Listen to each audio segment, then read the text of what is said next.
Hello and welcome to the very first episode of Knitting on the Lake. My name is Kelly Rogers and I am your host. Thank you so much for joining me on this maiden voyage. I am getting over a very extended bout of laryngitis. I probably shouldn't even be doing this right now, but I've been waiting a long time to film this and I'm sick of waiting. I've got my throat coat tea right here that I will use with my beautiful mug that I got at the New England Farm and Fiber Festival. And this is from Golden Earth Designs. I just love the glazing on this and the design, of course. I think it's very Valentine's appropriate, but also it just kind of brings a smile to my face as a knitter and reminds me to, just appreciate the little things each day. So excuse me while I take a little sip every now and then.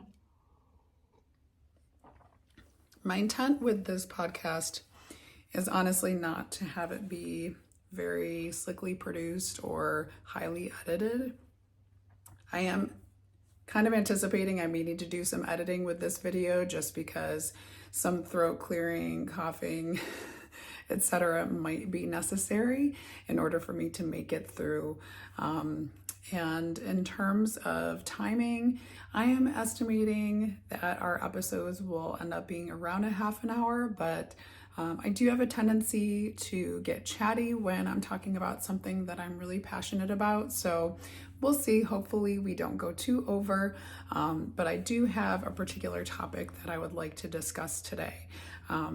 Before we do, I want to let you know I'm not going to do a big introduction video to talk about who I am and what I do.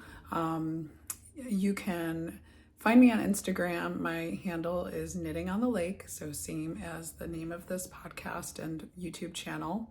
I'd love it if you would like and subscribe and do all those fun things so that you can be notified when new content is available and so that more people can join in the fun as well through the magic of the algorithm.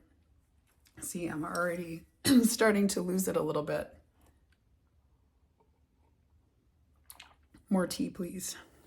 That is actually called throat coat tea. I can't remember the brand name, but I'll put it in the show notes. It's really tasty and I drink it whether or not I do have any sort of problem with my throat. The good news is I'm not sick. This is just something I should let you know that happens from time to time. And so it is possible that my intention to do a weekly podcast may not necessarily be possible all the time because there will be times when I can't speak. So we'll cross that bridge when we get to it. What I would like to kick off today is a little series about knitting a vintage cardigan. Now, one thing that I find really interesting about the knitting world, at least the knitting world that I participate in, both online and in person, is that there doesn't seem to be a lot of interest in vintage knitting patterns. People are really focused on the shiny new object, the brand new patterns that are coming out all the time.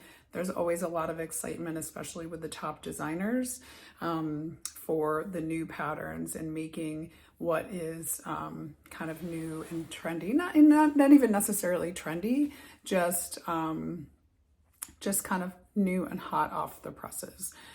There's a lot of desire for people to make what everyone else is making, which I think is really cool. And before I go further, I should probably also explain what I'm wearing. We will get to the vintage cardigan part, I promise. See, I told you I like to talk.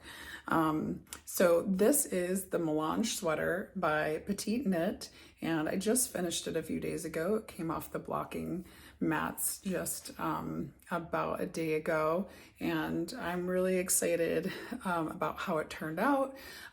If I can figure out how to put a little inset image into this video, I will show you the full-length image of it. I made it with a strand of fingering weight yarn from Sislarajet, which I'm probably completely butchering the pronunciation of. I believe it's a Danish brand and it's a hand-dyed yarn. The colorway is called Honolulu Dancing. And then my other yarn that I use with it, because the melange sweater is designed to have two contrasting yarns together for a marled look. The other yarn is from Blue Sky Fibers, and it is a brushed Surrey alpaca yarn, and I believe the colorway is called Monarch, and that is the sort of orange, the regular orange color that you see. The neon oranges and the grays and the whites that are coming out are from the fingering weight merino wool. And I just really love how they play together in terms of color, and I loved the softness of this. It's so warm and cozy.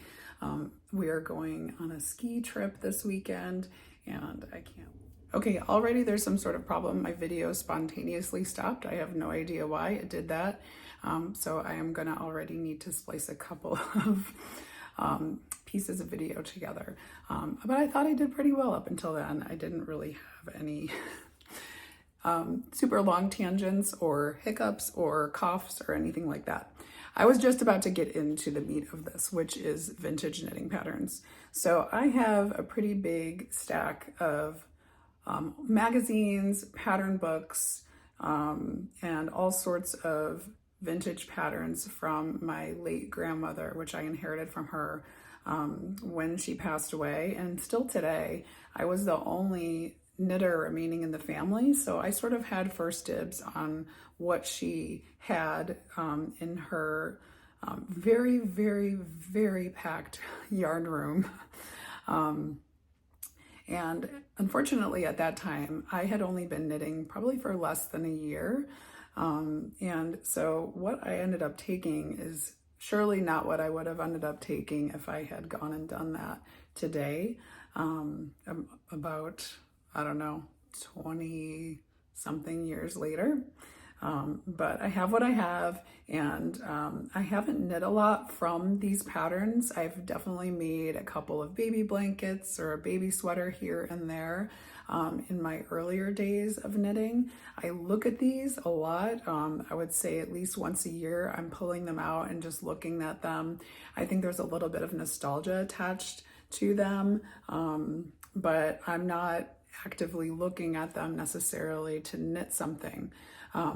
I want that to change. I want to start knitting some of these patterns and kind of revisiting what, you know, patterns were like in times past, what the construction of garments was like, how patterns were written, what the sizing was like, and just generally how they were presented, and what the experience is like in creating them.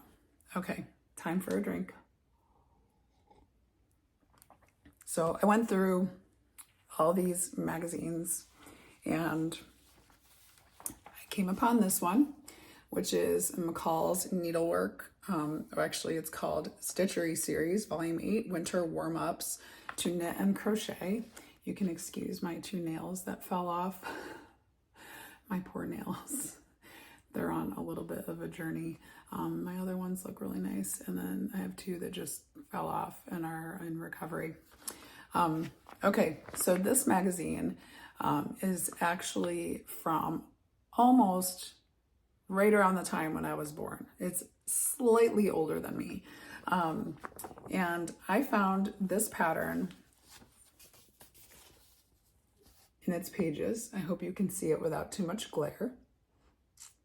So this is a bulky weight cardigan, and I would even call it a jacket versus a cardigan. I think I'm looking at this and seeing outerwear.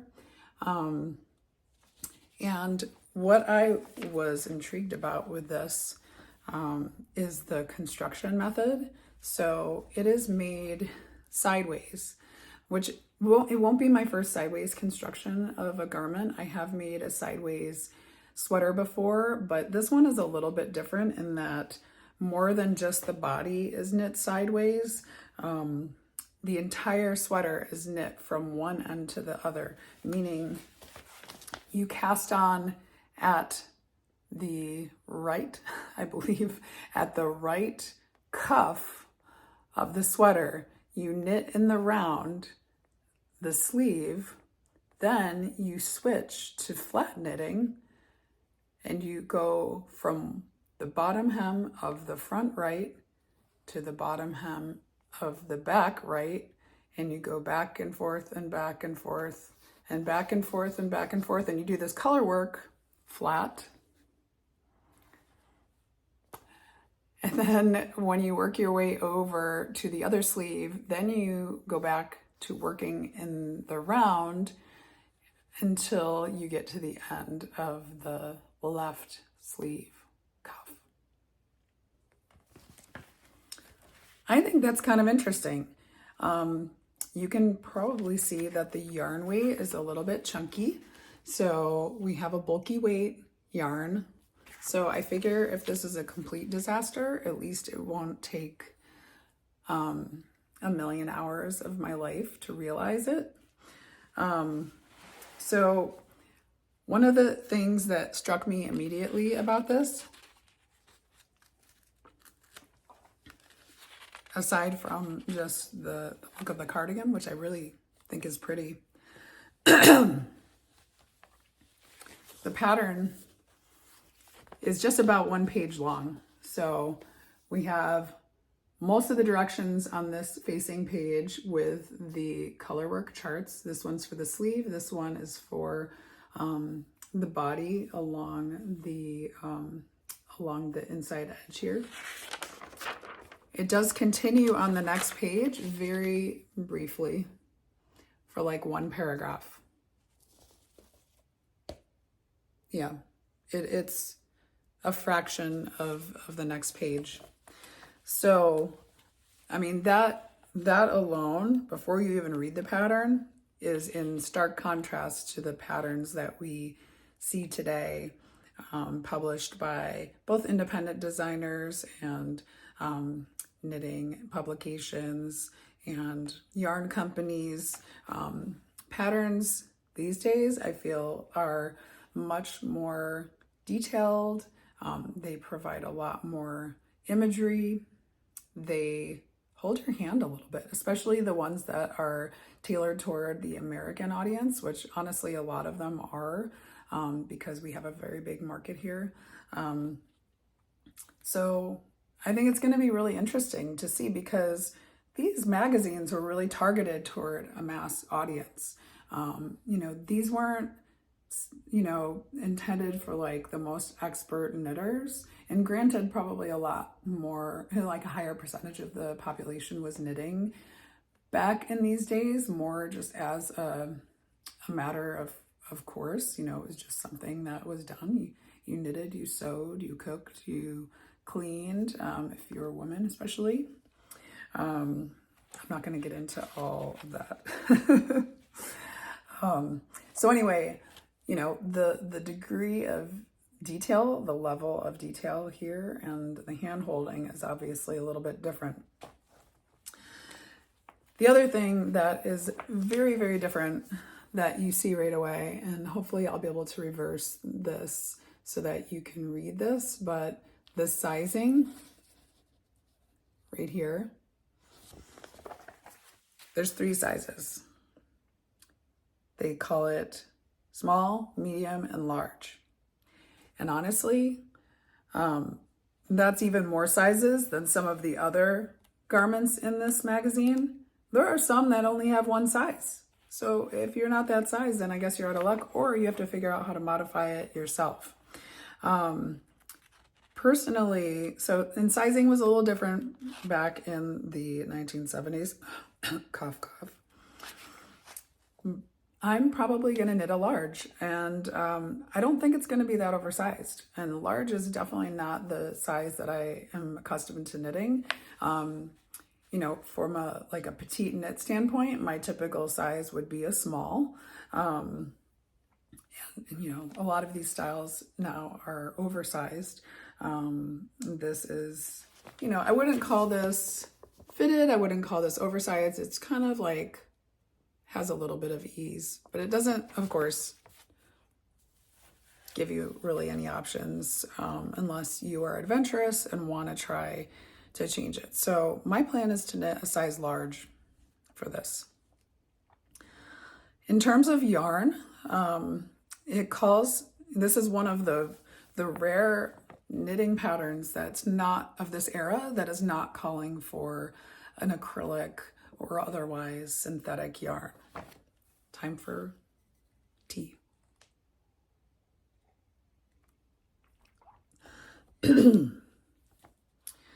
It actually calls for Reynolds Icelandic Lopi, which is a bulky weight yarn.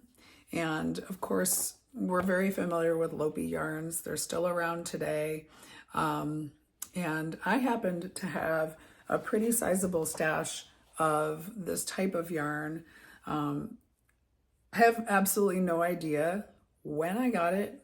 It probably was in the early 2000s when I first started knitting, and I never made what I intended to make with it. It was definitely a sweater's quantity of this yarn.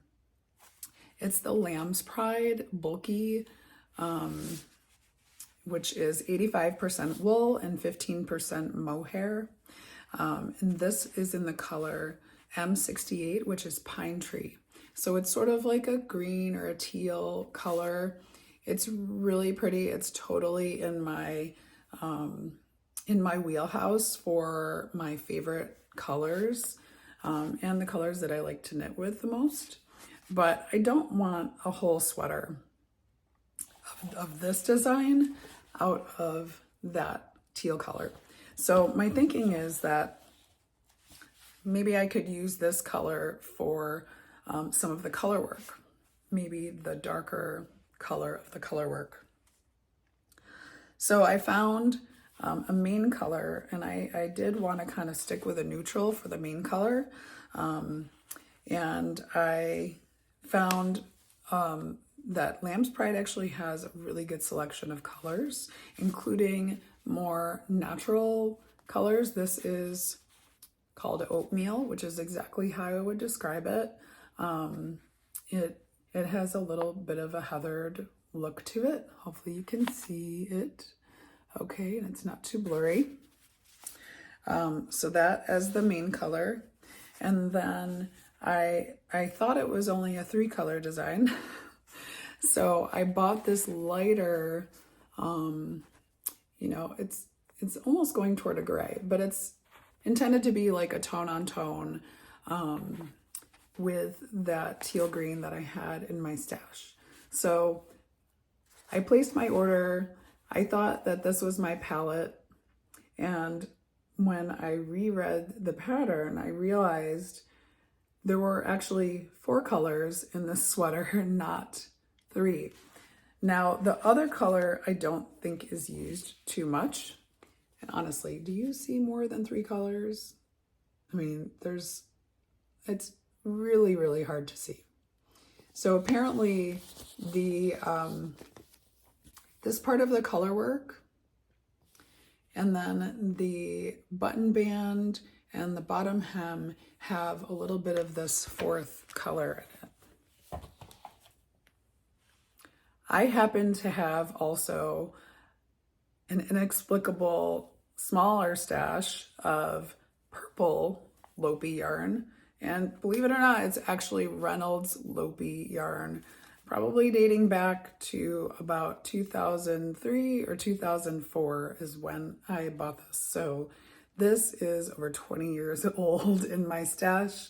Yeah, these guys are definitely winning the prize for the longest staying yarns in my stash. So congratulations, guys, you did it. Great job. So I kind of like the idea of having just a touch of purple in here. I think it's going to, again, be in a really, really small quantity, but I like it. And we're just gonna go with it because I own it and I would very much like to use it.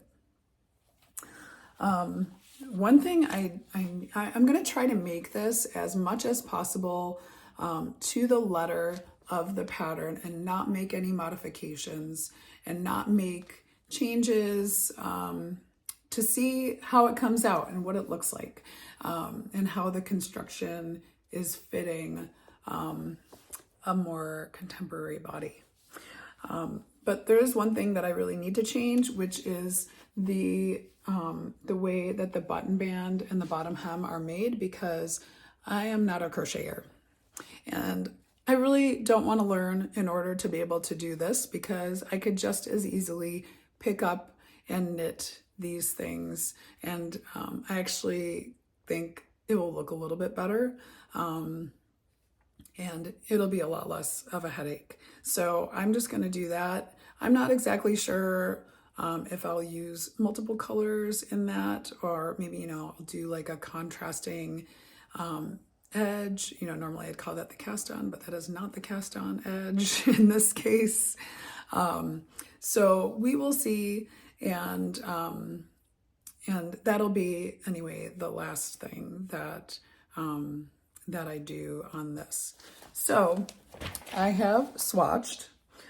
Since I have a boatload of this yarn, which I'm not going to use all of because it's only for the color work of this sweater, I swatched with this, and I got gauge on a size 11 needle. The pattern calls for size 10.5 needles. This is highly unusual. I did start, my tendency is to be a loose knitter.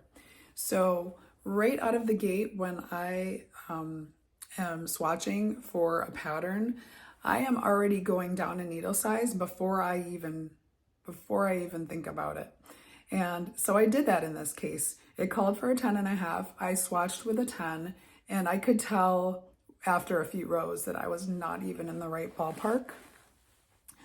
I don't have a size 10.5 needle in my interchangeable needle set, as it turns out. So I went to size 11 to see how it worked, and I got gauge, and I mean, it's absolutely perfect. Size, row and stitch gauge.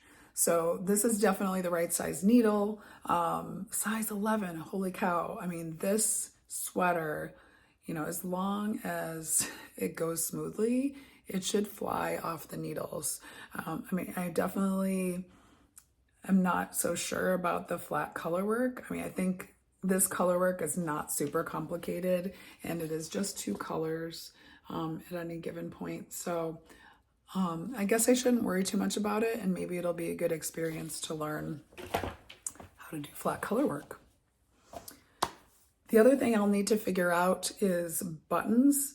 I did go through, I have a lot of buttons from my grandmother, and I don't know if any of you guys have stuff like this from grandmothers who knit or mothers who knit, but you know, you might have some sort of tin, like a cookie tin, or something that is cookie tin adjacent, such as this, that has no branding, but is absolutely the dimensions and the heft of a cookie tin. And it is overflowing with buttons of all kinds. I think I, at some point along the way, must have tried to organize them, which is hilarious because, you know, they're in these bags like this, you know. Oh, I guess these are the off-white ones. Good luck finding like 3 or 4 or 5 or 6 of any of these. I'm pretty sure most of these were basically thrifted off of discarded clothing that my grandparents owned. I don't know. Is this what people do? I mean, there's, oh, here's the metal buttons. Here's the metal buttons. There's some cool stuff in here, but it's like onesie twosies. It's very hard to find anything that goes together. And then here's just like one I gave up, I guess, trying to organize and sort. A lot of these still have like the threads attached from where they were attached to their store-bought items. So anyway, I think these kind of like toggle type buttons would be cool. Can you see them? But there's like 2 in here that match, and then another 2 that match but are different than those other 2. So that'll be another job for another day. But again, just like I have fun going through my grandmother's knitting patterns from days of yore, I also enjoy looking at these buttons. They're kind of cool. And every once in a while you do find something that'll work for your project, especially if you don't need high quantities. In the, what are these? Irises? I think these are irises. The iris tin. All right, so I have not yet cast it on. This is as far as I've gotten is swatching. And I am leaving for a ski trip in a couple of days, and hopefully by the time I leave, I'll have posted this video. My plan is to cast on next week, and that'll hopefully get me into the color work on the cuff of the right arm of the sweater, so that I can see how it's going. And now granted, that color work is going to be in the round because the sleeves are knit in the round. So I think that one will be a lower degree of difficulty. But the question will be, how easy or hard is this pattern going to be to follow? And am I going to be able to get to a point where I'm able to finish this as a finished object? So I'm really excited about this. There'll probably be a couple of more episodes focused on the process of knitting this vintage cardigan or vintage jacket. And after that, there'll be a lot of different topics. I will share some works in progress as well as finished objects, and kind of the standard fare for what you see on a lot of other knitting podcasts, just maybe not quite as frequently. I'm thinking for that kind of content, maybe like once or twice a month, just depending on what's going on. And then the rest might be more topical, going through the mechanics of a particular project, talking about a topic that is kind of in the knitting zeitgeist. I would love to do some interviews with other knitters, other designers. It's always fun. I think it's always more fun to have a conversation. And one of my goals with this podcast is really to connect with the greater knitting community and to be knitting friends. So let's be friends. Please subscribe to the channel. It's Knitting on the Lake. Like this video, share any comments that you have, any questions. If you've gotten to the end of this video, if you could let me know by putting a little comment in the comment section, I would really appreciate that, just so that I know if I've actually reached people to a point of interest to actually finish this video. So thank you so much. I really look forward to talking to you again soon. And until then, happy knitting and have a great week.